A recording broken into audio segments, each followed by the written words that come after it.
বাবার আর্মি এবং আমরা সবাই সম্মান করি এবং জাতীয় আমাদের ভারতবর্ষের উপর যে কোনো হানা এটা আমাদের প্রত্যেকেরই উপরে হানা, তাই তাদের উচিত শিক্ষা দেওয়া উচিত এবং আমাদের আর্মিরা সেটা দেবে।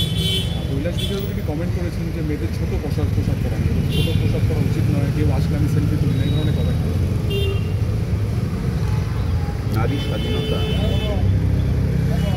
আমাদের দেশে আছে এবং সব জায়গায় আছে।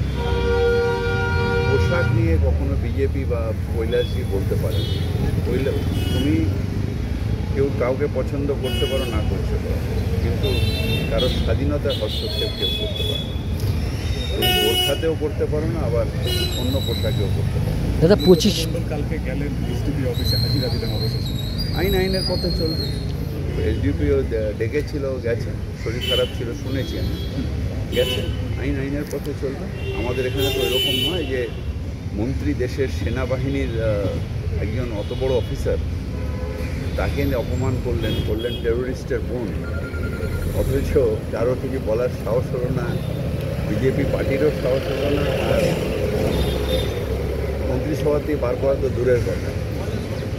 সেখানে আমাদের এখানে তো সেইটা আছে যে মানুষ আইনের পথে চলবে এবং পুলিশ যেটা বলেছে সেটা করতে আমরা পারব। দাদা 25 নম্বর ওয়ার্ডে রাজেশ সিনহা একটা আপনার কাছে হয়ে গেল। ঠিক দাদা, থ্যাংক ইউ। ওকে।